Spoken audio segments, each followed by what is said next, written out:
Welcome to today's podcast, Practicalities, Sequential or Continuous. This episode is part of a podcast series supported by Abbott. The content is solely the responsibility of EMAS, the European Menopause and Andropause Society. All our episodes are available in English, Spanish, Mandarin, and Russian, and you can find them on any of the most popular podcast platforms.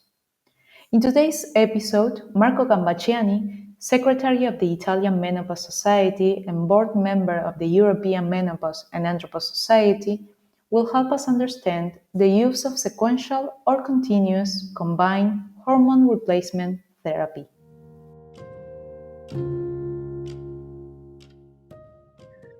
Both sequential or continuous combined estroprogesterone administrations are valid options to treat normal postmenopausal women with an intact uterus, because we need to underline that non-hysterectomized women require progestogen administered for at least 12-14 days in a sequential regimen and daily in a continuous combined regimen to minimize or even reduce the risk of endometrial hyperplasia and endometrial cancer associated with the unopposed estrogen exposure after menopause. So when we should choose the sequential and when we should choose the continuous combined regimen? The choice may depend on the clinical characteristics and personal preferences of any given woman. However, the clinician needs to know that differences in patient characteristics, age, personal history are important in selecting one type of HRT or another. The progestogen generally make the difference in terms of potential side effects and adverse events.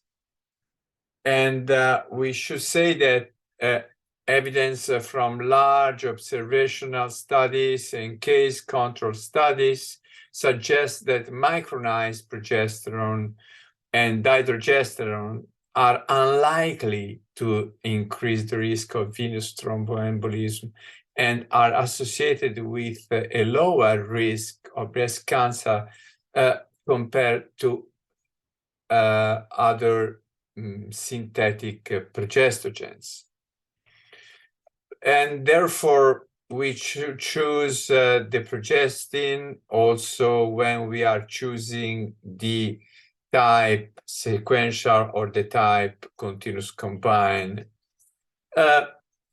We should say that in the early postmenopausal women, sequential estroprogestin treatment may lead to irregular breathing, can be even welcome and even opportune in young women, mainly if they are suffering from POE, for premature ovarian insufficiency. Regular bleedings can be considered suitable even in women in the late 40s or early 50s. Conversely, in elderly postmenopausal women, after months or after years from the last menstrual period, the continuous combined hormone replacement therapy can be the treatment of choice, because with the continuous combined estroprogestin administration, we avoid unwanted periodic bleedings.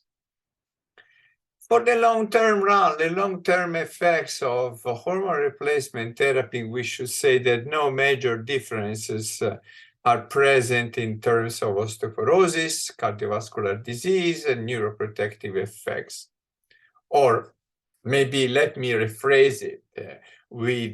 There are no sufficient data to establish if a sequential or continuous progestogen administration in conjunction with estrogen can make any difference in long-term run regarding osteoporosis or cardiovascular disease.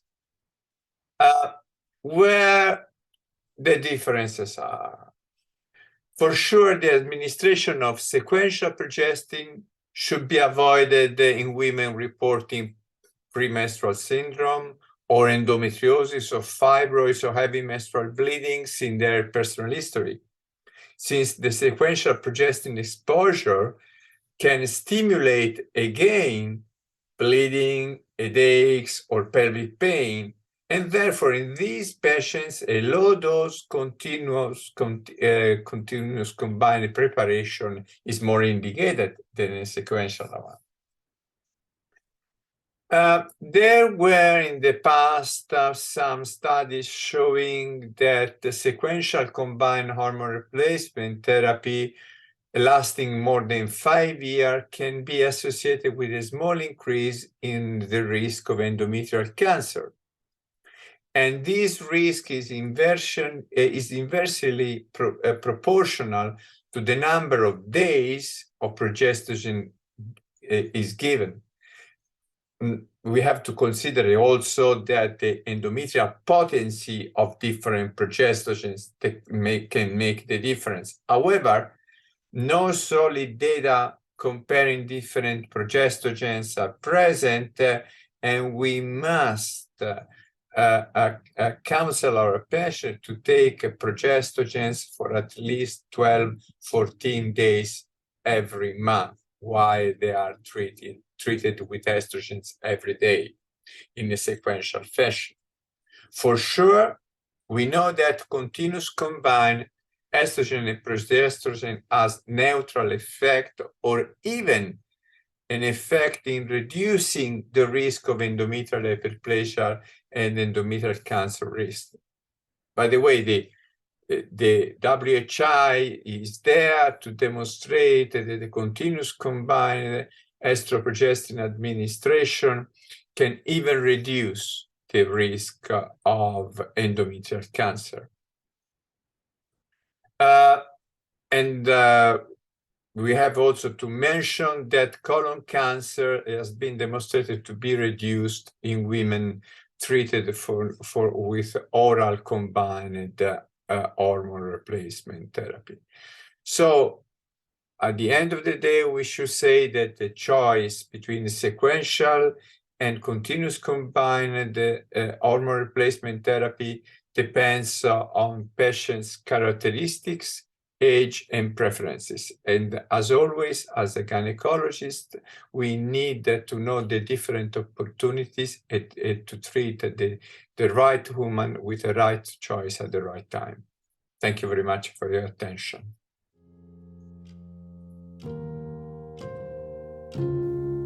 Today, Professor Marco Gambacciani discussed the use of sequential or continuous combined hormone replacement therapy. Thank you for listening to today's episode. We hope it will be valuable for your clinical and research practice. Stay safe.